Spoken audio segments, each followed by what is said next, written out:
يا لغتي عربية حسبي بأنك منطقي وبياني عربية قلبي وروحي أحرفي ولساني عربية حسبي بأنك منطقي وبياني. بسم اللہ الرحمن الرحیم.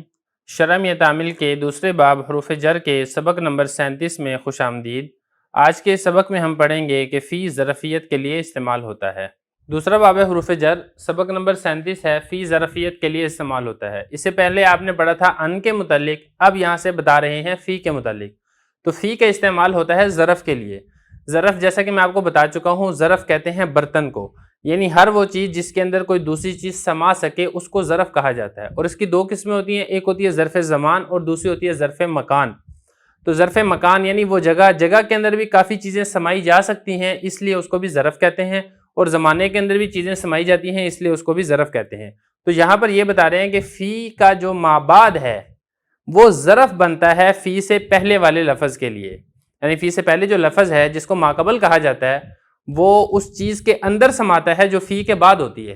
جیسا کہ مثال ہے، یہاں پہ مثال دیکھیں آپ، المال فی الکیسی، مال تھیلی میں موجود ہے. اب جو تھیلی ہے یہ ظرف بن رہی ہے، یعنی فی کے بعد والا جو لفظ ہے وہ ظرف بن رہا ہے فی سے پہلے والے لفظ کے لیے. تو اس کو کہتے ہیں کہ فی ظرفیت کے لیے استعمال ہوتا ہے. پھر اس کی دو قسمیں ہوتی ہیں.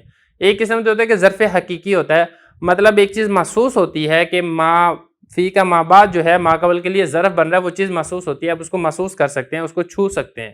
اور ایک چیز ہوتی ہے کہ آپ اس کو حصی طور پر آپ معلوم نہیں کر سکتے، لیکن معنوی طور پر اس کو معلوم کیا جاتا ہے کہ واقعی فی کا مابعد جو ہے ماقبل کے لیے ظرف بن رہا ہے. اس معنوی کی مثال یہ ہے، نظرت فی الکتابی، میں نے کتاب میں دیکھا.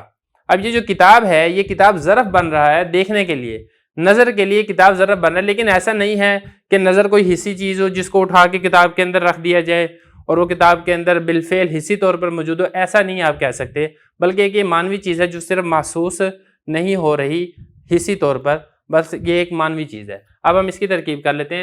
فی ظرفیت کے لیے آتا ہے، آسان ترکیب ہے، اس کی کوئی مشکل نہیں ہے.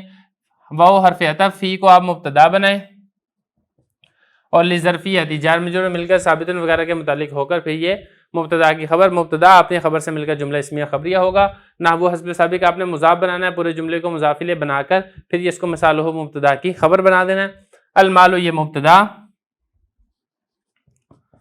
فی حرف جر، الکیس مجرور، جار مجرور مل کر موجود شبہ فعل کے متعلق کر دیں. موجود شبہ فعل اپنے نائب فاعل اور متعلق سے مل کر جملہ فعلیہ خبریہ ہو کر مبتدا کی خبر، مبتدا اپنے خبر سے مل کر جملہ اسمیہ خبریہ. واو حرف عطف ہے، اس کو معطوف علیہ بنا لیں. بشک آپ نظر تو فعل تو ضمیر فاعل، فی حرف جر کتاب مجرور، جار مجرور مل کر نظر تو کے متعلق، نظر تو اپنے فاعل فعل متعلق مل کر جملہ فعلیہ خبریہ ہو کر پھر یہ بنے گا معطوف علیہ مل کر جملہ عاطفہ ہو کر نحو مضاف کے لیے مضاف الیہ، مضاف الیہ سے مل کر پھر اس کو مثال ہو مبتدا کی خبر بنا دیں. مبتدا اپنی خبر سے مل کر جملہ اسمیہ خبریہ ہوگا.